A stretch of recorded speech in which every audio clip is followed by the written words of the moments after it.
We welcome Dalia Al-Aqidi to this week's podcast to discuss civility, politics, and her race to unseat Ilhan Omar in Minnesota's 5th Congressional District.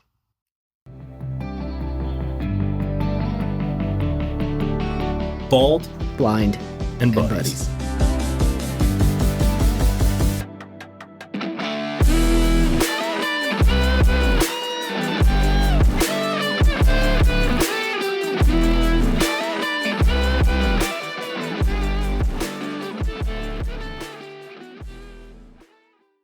Happy New Year, Timmy C. Welcome to 2026. 2026. How about it, huh? It's pretty awesome. It's another cold day in the upper Midwest here. Yeah, I think that goes without saying. Yeah. And did you happen to catch any of the football games yesterday? Of You course. mean the minor league professional Minor football? league, No. college associated football. Yes, that's I what did not. to which I refer. No. No. Well, Indiana, I find myself rooting for them because it's such a great story. That's a classic basketball powerhouse. But to that end, I also find myself rooting against them just because of that. I figure you have to pick a lane. You can't be good in basketball and football. You know, like my wife has 2 national titles from Villanova. She can't have a football national title, too. I find that to be unfair. So. They beat Alabama, right? Yeah, they beat them bad. I like seeing 38-3. Alabama lose, I have to say. So. Well, one of our favorite people, Wes Pritchett, his son is a tight end on that team. So we're torn. But yeah, it started off on a good note this year, and Christmas and Christmas and New Year's fell on a Thursday, respectively, so that means the kids don't go back till Monday. Did your kids go back yet? Did Peter go back? They're going back on Monday. We're gearing up for homework. We're getting them back in the groove. Real quick, before we introduce our guest, is your tree down yet or no? Nope. It's going to go down Sunday, I think. We're drying it out, so. Well, with Katie's work schedule, because she's a nurse, we always seem to get ours up very early, post-Thanksgiving, like first week of December, December 2nd, December 3rd kind of thing. And I think, you have about 3 weeks of tolerance of it. And literally by about Christmas, Katie is scratching away. We got it down yesterday, or 2 days ago, I should say. New Year's Eve, we got it down because we had some people over, just neighbors had a drink, everybody was home by 10:30. But we got it down, and I have to tell you, it's so liberating. It reminds me of Andy Dufresne and Shawshank Redemption. It's like I've been paroled. Yeah. So getting all that stuff out of the house, so... But Timmy, without further ado, we are honored, and why don't I let you tell the backstory of how this interview came to pass, and we'll introduce our esteemed guest here. Sure. So they reached out to us on the Bald, Blind, and Buddies podcast to see if we wanted to talk with Dalia Al-Aqidi, who's running against Ilhan Omar, who we've probably mentioned on the podcast a time or two. I know you have. I have not. For the 5th Congressional District in Minnesota. And so, we're all about dialogue and bringing people in. And so, we jumped at the chance, frankly. So, welcome, Dalia, to our podcast. Welcome indeed. Thank you Happy so New much. Year to you. Happy New Year to you. Happy New Year to all the listeners. I hope 2026 will be much better than 2025. Indeed. Well, I am quite honored. Why don't you tell us real quick, because we usually do some light banter with our guests before you jump on, and you were kind enough to tell us where you're coming from. I just find it hysterical, the temperature extremes that you've gone through in the last week. So why don't you tell us where you were, or give us sort of a background of what you did for the holidays, and now where you find yourself and what the temperature is. I wasn't planning to leave to go anywhere, but in last June, I lost my mom, and I needed this. That would be the first Christmas without her. So I decided to go visit her sister and my cousins. These are the Christian members of my family. My family, we have Christians and Muslims. So I decided to go to Dubai and Abu Dhabi, United Arab Emirates. And guess what? It's 76, 78, while people here are freezing. I'm on the beach sending them texts. So I want to show off my tan. I needed that time, with family, because I was close with mom. Mom had a great influence on me. And by the way, I'm from Iraq originally, and my mother's considered pioneer in Iraqi modern theater. So she had great influence on me. So I needed to go there. But I'm ready. I'm back. I'm not sure about the snow yet, but I'm ready. Well, that's the beauty of the snow, right? It doesn't really give you an opportunity to voice your opinion. It's there when you get home. So Yeah, it's true. Yeah. It it doesn't bother me, and I have a theory. It's not based on any scientific studies. It's based on me. If you're used to extreme heat, then it's very easy for you to get used to extreme cold. This is I my theory. actually, you kind of hit on something that I agree with. And that seems to be the new fitness craze, Dahlia, if I'm not mistaken, which is, these people doing these cold plunges to wake up, and then they go into the sauna to have, extreme body temperature changes and so forth. So there's probably some truth to that, actually. I bet you there's See, some we science already behind it. agree on something. Yeah, for Yeah. sure. How did you wind up in Minnesota, of all places? That's the thing I was curious about.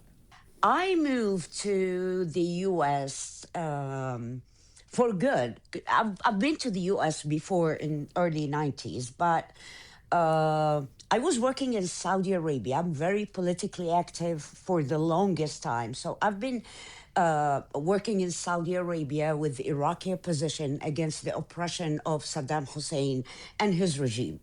There, I met someone who became a very good friend of mine. His name was Chris Stevens. He is the U.S. ambassador who was U.S. killed in ambassador, Benghazi. yeah.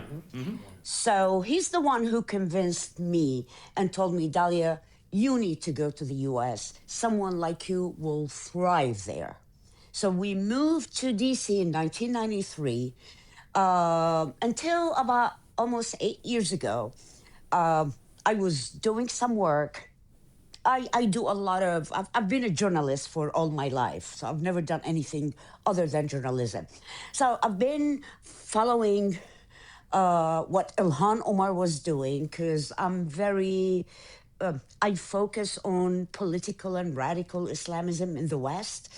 And right before she got elected, it was at the, I saw a photo of the Turkish president, Recep Tayyip Erdogan, who is or was the godfather of the Muslim Brotherhood, meeting with a lady, a Somali woman from the Midwest. So I kept wondering, like, why would that president meet in New York with this woman? And of course, it was facilitated by CARE, which, by the way, I'm blocked on social media with all the CARE. That's a different story. So anyways, And that's the she got Council elected. for American Islamic American Relations? Islamic, yes. Right, gotcha. I guess I'm not Muslim enough for them. Anyways, so she got elected. When I was in DC, I started sending emails to her office because I see her on Arabic media. I speak two languages. I watch the news in English and in Arabic. So I see her statements in like Al Jazeera Arabic, which is so different than Al Jazeera English. So Is it really just the language itself Oh makes a my difference in the God. news presentation? it's not it's the emotional language, not the language itself. It's what they say in Arabic. It's how the totally presentation. different. I got you. Okay. 100%. Interesting. Yeah. 100%. I've written about it before. Anyway, so I started sending her emails. And by the way, if I'm talking too much, just tell me, Dalia, be quiet. I do that with John all the time. He does. Okay. It's true. Until my email, nobody answered until my email started bouncing back. So I said, to hell with her. I'm going to go to her district and see why these people elected her. And I started coming to Minneapolis, and I really fell in love with it. Fell in love with the people. And you know, in the past 8 years, it became much easier for all of us to work from anywhere. So physically, I wasn't required to be anywhere, and I loved it. So I decided to move. I fell in love with that city. It's a beautiful city. So There's a that's very my large story. concentration of Muslim Americans there as well, right? Not really. Not Oh, not really? I thought there really. was. No. If we're talking about the Somali community, it is big, but it's less than 10% of the population in our district. So it's not big community, unlike San Diego or Michigan or other Dearborn, areas. Yeah. No, it's different. So I moved here. I have great friends. I have great life. I love this city. And that's when I decided that, you know what? You guys don't understand how much I love America. Uh, that this country is my country. And when I took my citizenship oath, I took it seriously. And when I travel all over the world, when they ask me, where are you from? I say, I'm an American because I'm so proud to be here. I'm so proud to live in this country. I fled the oppression of the radical Islamism and of dictatorship to come here and be free. And that's what America gave me. Well, here. That is a wonderful story, and welcome, by the way. Timmy and I have talked at length about the importance of immigration to America's success, and just one of the things that I'll call out is, of the Fortune 500 companies in the United States, over half of them were started either by first generation or children of first generation immigrants, which tells you we should be welcoming more and more of these folks, including yourself. We are welcoming. No. Yeah. Oh, absolutely. No. One of the questions I have for you, why do you suppose, well, I actually have to ask you about the Iraq War, but before I do that, why do you suppose there's always this love affair with politicians with strong men? You just talked about how Ilhan Omar and her relationship towards Erdogan sort of motivated you to get involved in politics, and I appreciate that. Why do you suppose Trump, for instance, it cuts across, it seems to be a bipartisan sort of fascination with totalitarian strongmen. Why do you suppose that is? Because they're easier to run everything. It's so easy when you have elections that you don't have a choice but to vote for one person. People, the majority of people, are very afraid of authority and powerful people. It's very hard to see people fighting this authority because power is magic. But for a person like me, I left that region because I refuse to be a sheep. I refuse to follow a leader no matter what. If my leader, of my president, even if Trump or Biden, or if the president does something good, I agree with and I praise that person. If he does something I disagree with, I'm not scared to say, you know what, I disagree with that. And it's okay, because that's why I came. That's why millions like me came. It's okay to criticize your leader. It's okay to criticize a politician.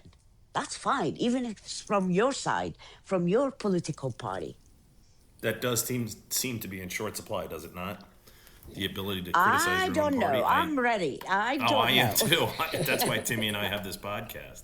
Yeah, absolutely. Yeah, and I will say also, my wife became a citizen in the same year you did. So I've experienced people who see America, because I think there's a tendency for us to take it for granted. So when you're saying, does a politician stand up to my criteria? I guess I'm curious, what guides you? What's your compass, as a leader, as a congressional representative? What would guide you? I would say a moral compass. I'm a person of principles. I'm not Mother Teresa. I don't have all the answers, but I've lived enough and I've seen a lot of hatred. I've seen what dictatorship does. I've seen what policies like Ilhan Omar's, what these policies do. Hatred, division, even war. And we could do much better. And you guys said something.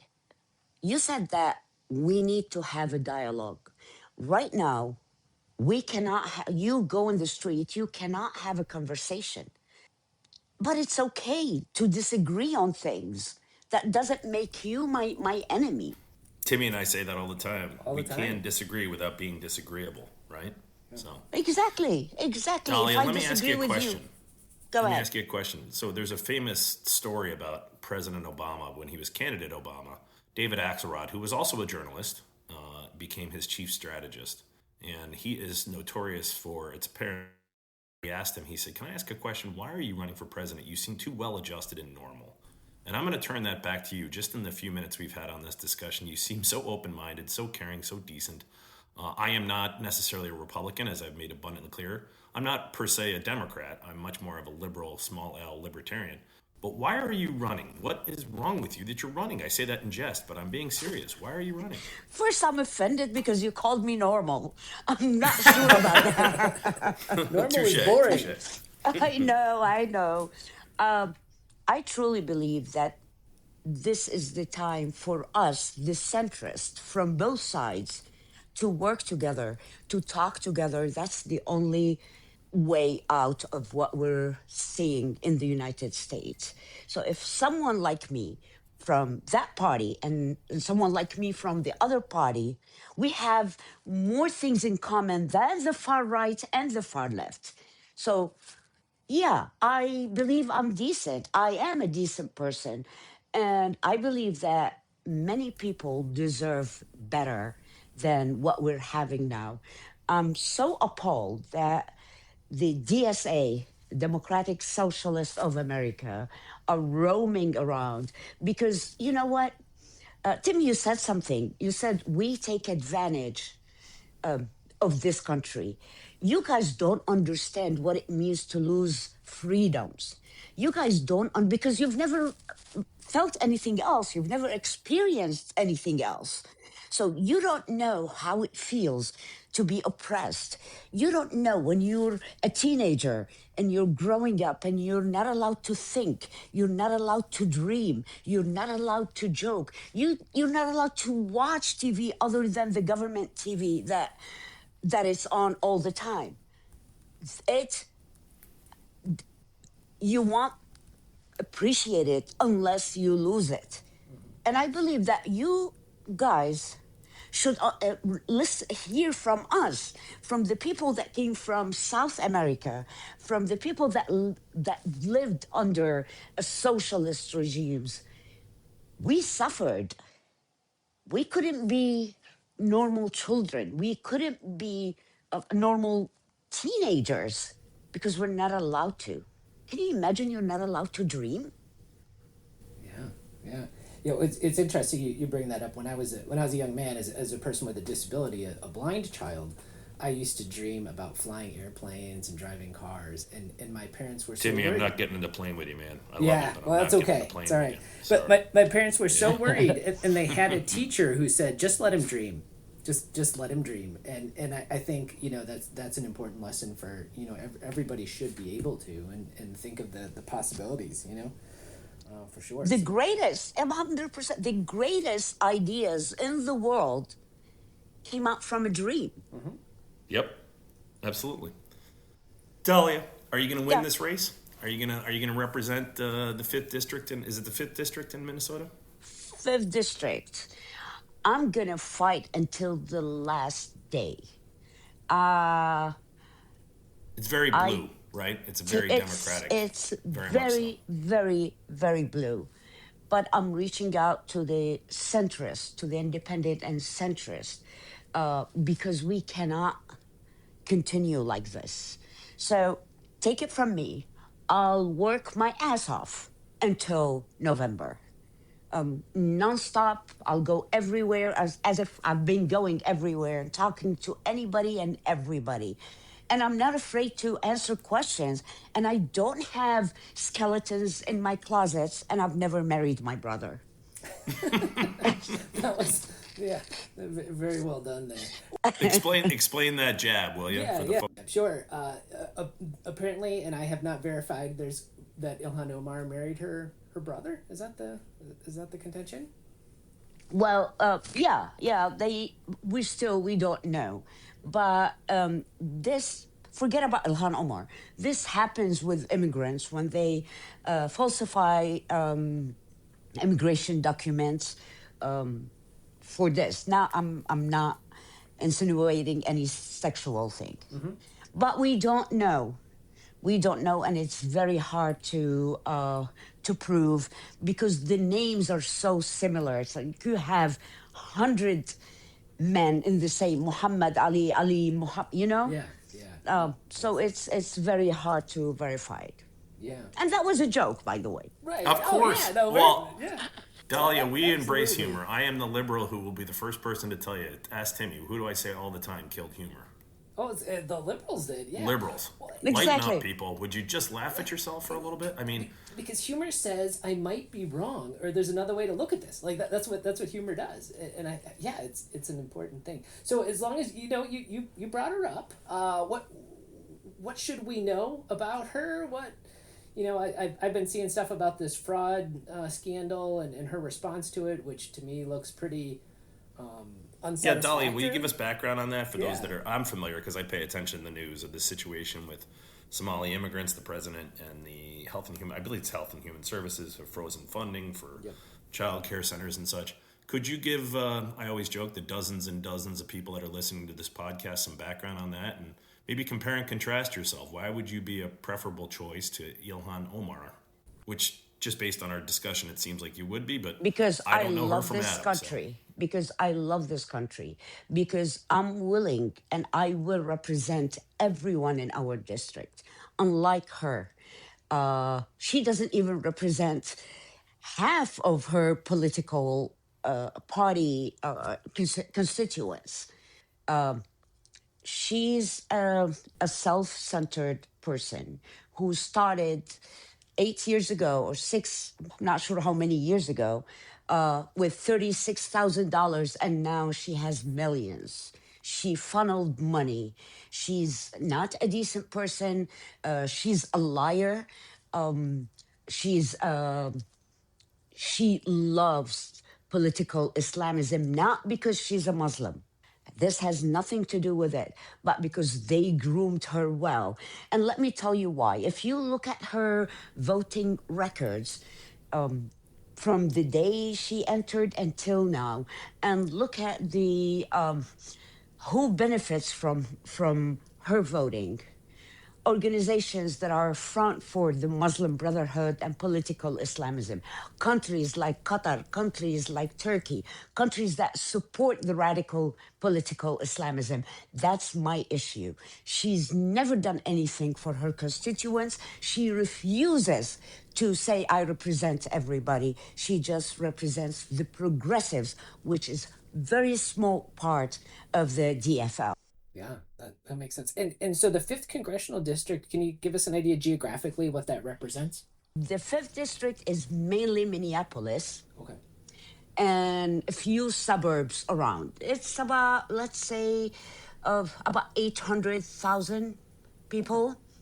The Somalis are about 7 point or 8, around 8%. So it's not fair to say the Somali or the Muslim votes put her there. No, it's the white guilt that put her there because of her narratives that every white man is an oppressor, and you know how progressives think, and she uses the victimhood card all the time. If you criticize her policy, it means you are you're Islamophobe, which I have a problem with that term. Islamophobe, because Islamophobia was a term that was invented by the Muslim Brotherhood back in the 20s and 30s, which, by the way, it was originated in Egypt. And today, the Muslim Brotherhood is designated as a terrorist group in Egypt, in Saudi Arabia, in UAE, and many other countries. And we still could not do that in the United States. So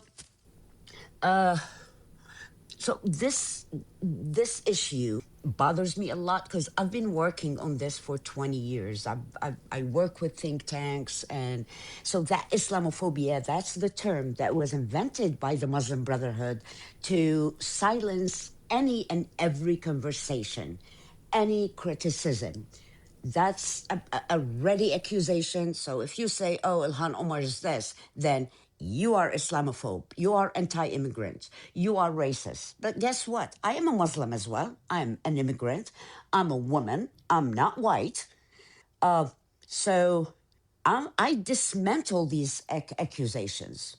because I'm a culturally Muslim because I grew up in a Muslim family, and even though I was sent when I was 5, I was sent to a Christian boarding school. I still don't know why, because I was the only child, and they sent me to boarding school when I was 5. But it's okay. So I believe that we should stop accusing each other of nonsense.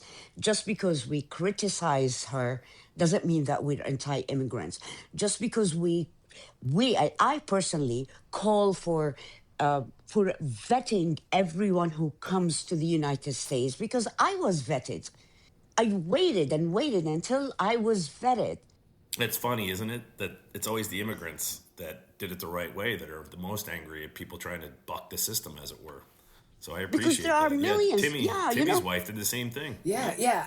Vicariously, I'm like, she followed all the rules. She waited, years, took the test. Like, she did everything. I mean, she had to know more about civics than your average senior in high school in this country. It's 100. Yeah. Yeah.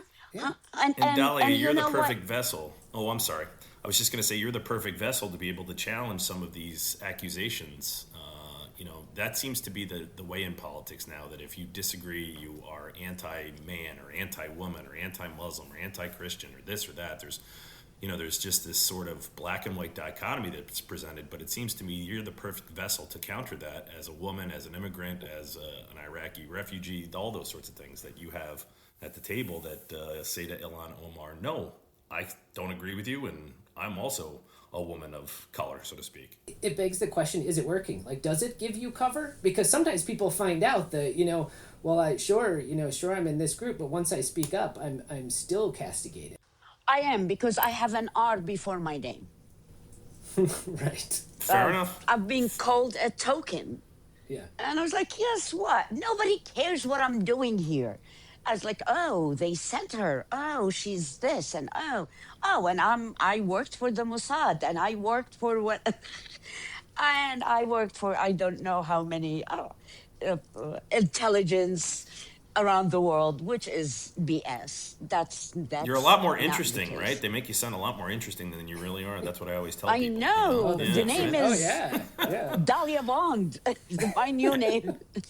Hey, Dalia, we had talked briefly about the Somalian population. Will you tell our listeners a little bit about what's going on in Minnesota? Because this is germane and topical. It's something in the news these days, whether there's credence there or otherwise. Will you tell people about the story of the Somalians The fraud, you mean, Health John? and Human Services and the fraud and so forth, just so people are a little bit more familiar with it? Well, let me explain one important thing that we've been screaming about frauds. It has nothing to do with the Somali community per se.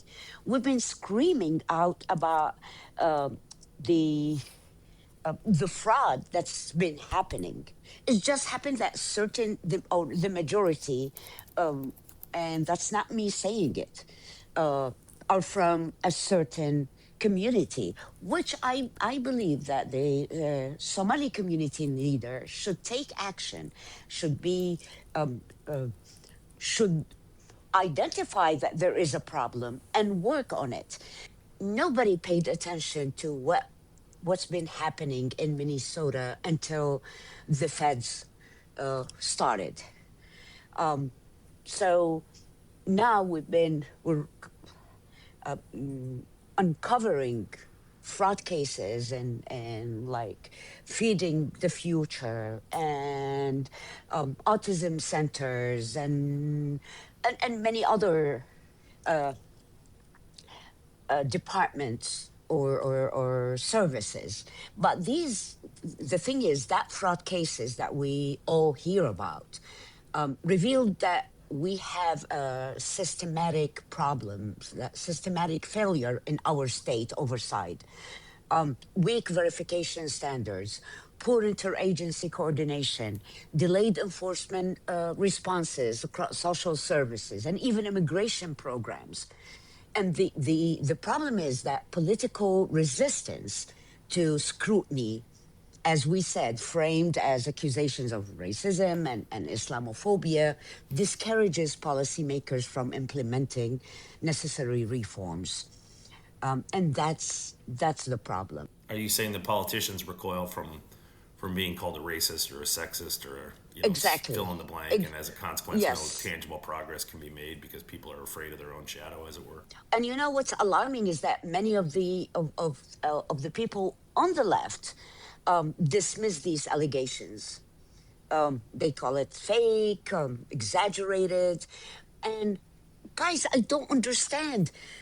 How can you be okay with fraud regardless who's committing it? Right. Yeah. There How seems is to it be an okay? acceptance of behavior as long as it's your team, right?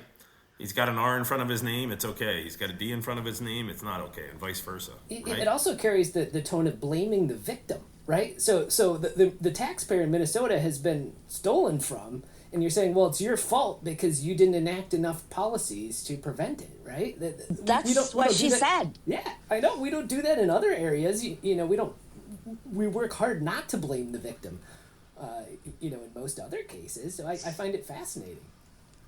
Why does it bother you if we deport criminals? Why? Right. Yeah. No, I two things can be true at the same time. We can be welcoming to immigrants, but we also are a society of law and order. And I don't understand. 100%. And I this is one of the laments, and Timmy will tell you this. I tend to be a classic small L liberal, and if you ask me who killed comedy, I will be the first person to tell you it was liberals. If you ask me who is responsible for the vast majority of free speech restrictions, it is liberals. I will criticize my side. Where I get concerned, however, is, and Timmy can go through, I can spend the remainder of the podcast telling you the umpteen reasons why I can't support Trump and the Republican Party writ large as a consequence. But that being said, I am excited as all heck to have you here and tell me, hey, why are you better than Ilhan Omar? And I'm not in the 5th district, but heck, the fact that you came on would probably be enough for me to say, you know what, I'll give her my vote. I love you, by the way. This creates an opportunity, though. It begs a question to you. What is a Republican? Because there's been, Very been well MAGA, done, Tim. there's That was been- what I was thinking too. There's been Very all well kinds done. of things. What does that mean to you? I was expecting you to ask me that. Oh, good. Well, I've When got I a doozy first- coming up next, so brace yourself. Oh, God. I already came, when I came to the United States, I came with political opinions and ideas, and the way I think lined up with the Republicans more than the Democrats. With everything, I believe in freedoms. I believe that the government should not tell me what to do. We should not have the government in every aspect of our lives. We should not depend on the government to feed us, to clothe us, because I came from similar thing. I don't like that. When I came, nobody gave me anything. I started working right away. I started working at VOA, Voice of America, right away. I didn't want to depend on anybody because I felt that I'm strong enough to build my own life without the help of anybody. If I needed help, it's there, but it's not all what I want. I wanted to build a future. I wanted to be myself. The Democrats on the other side is all about handouts, and it's all about, oh, come, you're illegal, come here, because they think about votes. They let me tell you. Remember when everybody went crazy about what they called the Muslim ban? When from 7 or 8 countries, that was the first Trump administration. And they called and nobody bothered to see that these restrictions were implemented during the Obama era on these same countries, not because they're Muslims, not because of anything else. These were failed states that we cannot vet whoever's coming from there. After when I left Iraq in 1988. I couldn't go back until 2004. And I went there as a journalist, and then I worked with with the U.S. military as an advisor.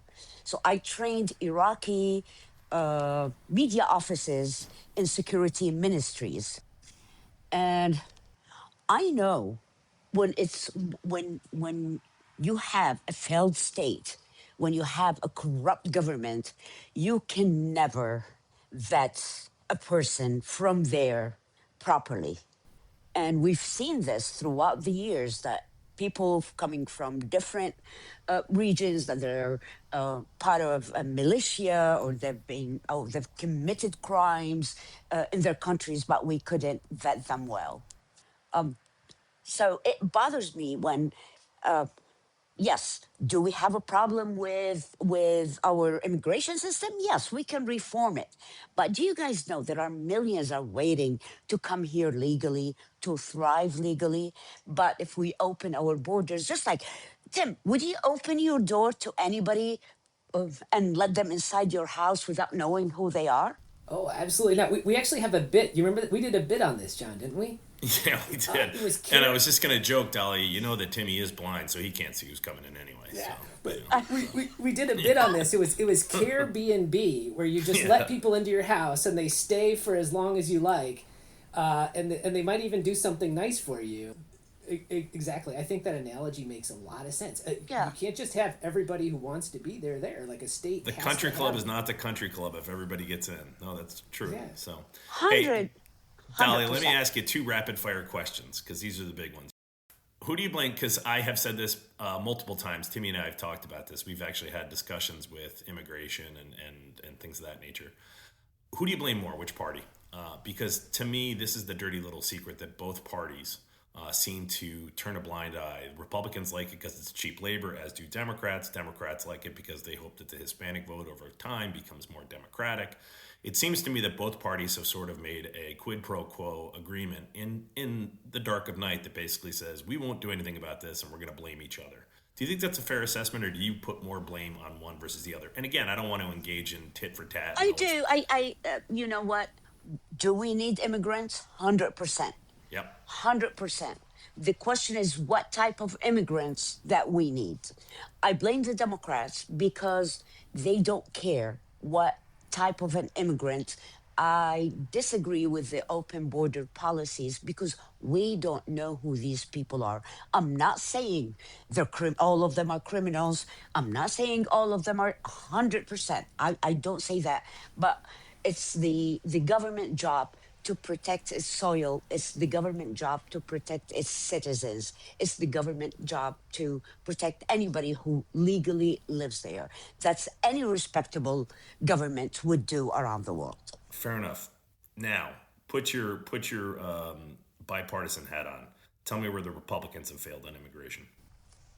I think some of the statements that has been, I disagree with the far right because the narrative that's been circulated that the Republicans are anti-immigrants, and yes, the far right is anti-immigrants. The far right would hate me as well, would hate anybody.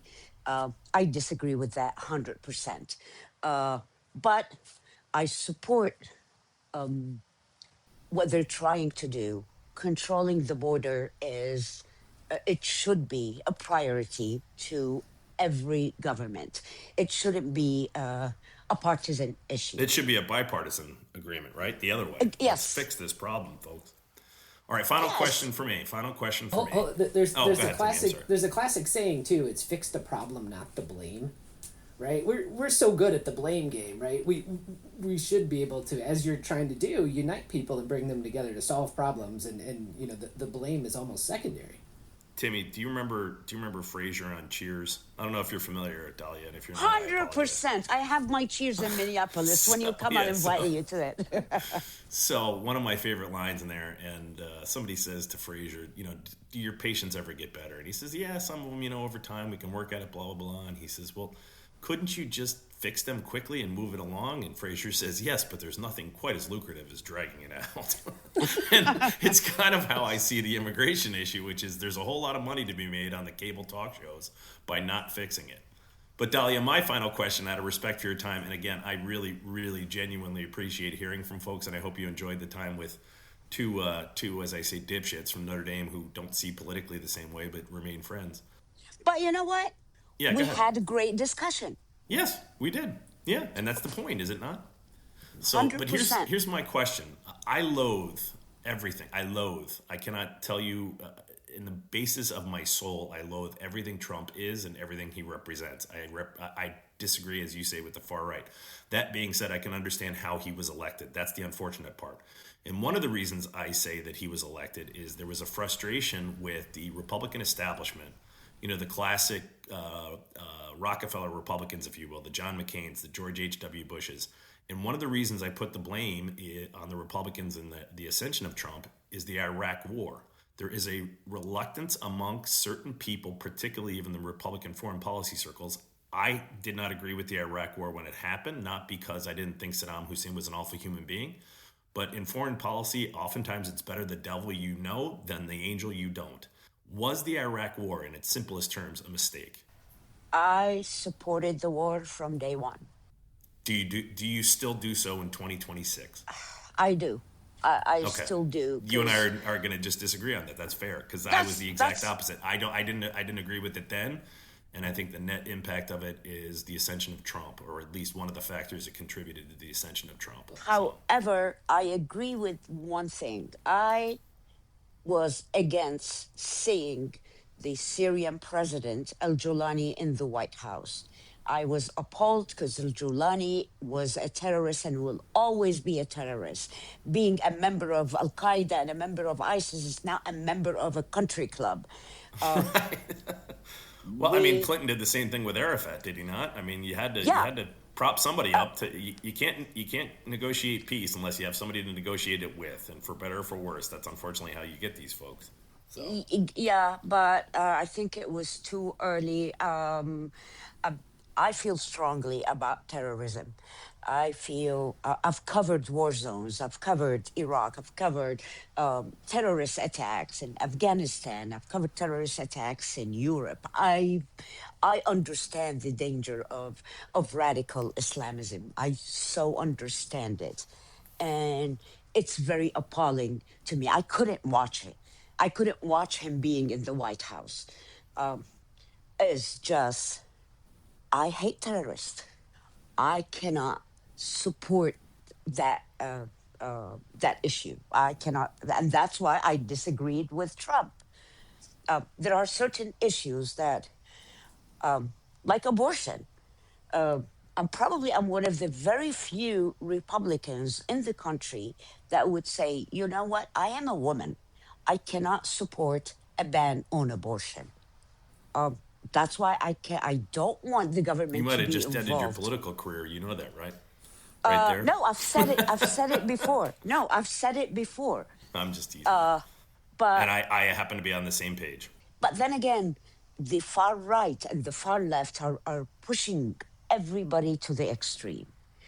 And that's why people like me, politicians like me, are the future of both parties, because we'll have enough from being pushed to the far, and people like McCain and Bush and others and people, the centrists of both, could work together, because nothing will happen if the two parties aren't working together. Nothing will happen. Right. Yeah, that makes sense. So thinking about parties working together, this will be my last question. In Congress, what would you want to help Congress do or see Congress, carry out in a world that's working together? And so many issues, and monitoring the government spending, because we're spending so much on so many things that we don't know where these funds are going for. I totally, when I'm in Congress, I want to be on the foreign relations and in committee because this is my solid issues. And 100%, I would work with whoever, like now, Senator Ted Cruz and Tim Cotton. I would work hardly with any effort to designate the Muslim Brotherhood as a terrorist group. And again, I'm running to represent everyone. I'm not running just to represent Republicans. I'm running to represent uh, the people in my district because we have we've been lacking of service in any way. Ilhan Omar has never done anything for our district. Uh, the right people are leaving. We still have a downtown that is like a ghost town. We need to hold criminals accountable, and this is not per se her fault, but she supported policies that drove our district to the dark side. She supported defund the police. She supported efforts to get people out of jail. We have a lot of problems here. We do. So I'm not saying that, okay, we can hold the bad police officers accountable, but we need the police. We need law and order in our streets. I cannot walk to downtown right now. A few years ago, I used to walk. We used to go like to dinner or to a bar, and walk back at 1 or 2 a.m. We cannot do this now. Well, I can't do People it are anymore because I leaving. just turned 50. So that's the reason I can't Oh, do it. you're It's so like young. it's like New Year's Eve. People are like, "You gonna make the ball drop?" I was like, "What are you out of your mind?" You know. So I'm 11:15, dead 57. asleep. I'm 57. And let me tell you, I never go out on a Saturday. That's a I smart stay at policy. I home. like that. Yeah, One of your never. predecessors, John Boehner, who was the Speaker of the House, he's a classmate of my father's from Xavier University, and he's a Republican, and he's from Cincinnati, and he had a policy that I think should be a national sort of statement, which is nothing good ever happens post 10 p.m. And I think that's a good way to look at life. Yeah, nothing. But 10 is too early. Come on. That's No. because you're Middle Eastern. Yeah, Midnight. that's Yeah, because thank you're you. Middle Eastern. Yeah. Well, Dahlia, as a sign Yeah. off, one of the things we always do, and you can take it, you can run with it, or you can say I politely pass. Is Timmy and I, and this is only in jest. Again, I think you've garnered from us that we're a little bit about humor, but mostly about seriousness, but with a little humor splashed in. And one of the things we do each week is we offer our guests the opportunity to nominate their hero of the week or somebody they think should be acknowledged, on a weekly basis or on that weekly basis, and alternatively your whack job of the week. Usually my whack job is a combination of J.D. Vance, Donald Trump, or some variation of the Republican Party. That's not out of a reflection of you. Please don't misunderstand what I'm saying. Timmy's usually involves the University of Wisconsin and AOC or Ilhan Omar. So you're in good company if you want to nominate her to be the whack job of the week. But just wanted to extend that offer 100%. to you. Yeah. Can I know? Can I choose two? Yeah. Sure. The Oh, whack absolutely. job is 100% Ilhan Omar. Okay. The hero of 2025, his name is Ahmed Al-Ahmed, who stopped or helped prevent killing more people on Australia. Bondi Bondi in Beach. Australia. Yeah. Yes. Yep. He was actually, I think we both nominated him too, right, Timmy? Yeah, we did a few weeks ago. Yeah, absolutely. Absolutely. Oh, cool. What a Yeah. wonderful story. Well, a tragic story, but also a story of humanity and courage. 100%. See, Well, we he's will- an immigrant as well. He is indeed. We're just so grateful for you to join us. We appreciate dialogue. We wish you all the best. Here, here. Thanks for just spending time with us and engaging with a few people about ideas. And yeah, we couldn't be more grateful for your time. So And good luck in the race. I'll keep an eye on it. It is a very blue district, but I wish you nothing but the best. And heck, if I lived in the Minnesota 5th, I can say this unequivocally, you'd have my vote. You can move. I've got 3 children, in-laws, and a wife to address first, so I Well, don't think thank that's you going to happen. so much. Thank you guys for having me. Thank you for listening to me. And thank you for even engaging with things that we disagree on. That's how civilized people should do. We need to bring decency. And I'm glad that you didn't ask me to sing. And whenever you guys are bored, you can always have me on your show. Absolutely. Thank You're you. always welcome. Happy New Year to you and yours. Good luck in the race, and just Thank you. keep your foot in the game, will you? We need more people I like will. you. So All right. I I'm not appreciate going anywhere. I appreciate it. Take Thank care. you, guys. Well, Timmy, this is part and parcel of the Bald, Blind, and Buddies podcast. I love having people on that explore new ideas. She and I did not agree, 100% did not agree on the Iraq War. I didn't agree with it to start. I didn't agree with it to end. She said otherwise. She had a different viewpoint. That's great. We're going to start 2026 just as we ended off on 2025. We're going to explore different ideas. I thought that was a great interview. Oh, it's wonderful. I mean, if it weren't for this podcast, there's no way I would have had a chance to talk to her, someone like her with ideas. Like, this is a wonderful thing about this podcast. John, you and I get the experience, and vicariously we pass it on to our dozen. Oh, it's unbelievable, listeners. isn't it? Yeah. I know. I talked to one of Timothy McVeigh's attorney. I talked to Bob Ricks. Yeah. We had the Attorney General of the state of Tennessee. We're going to have a New York Times columnist coming up.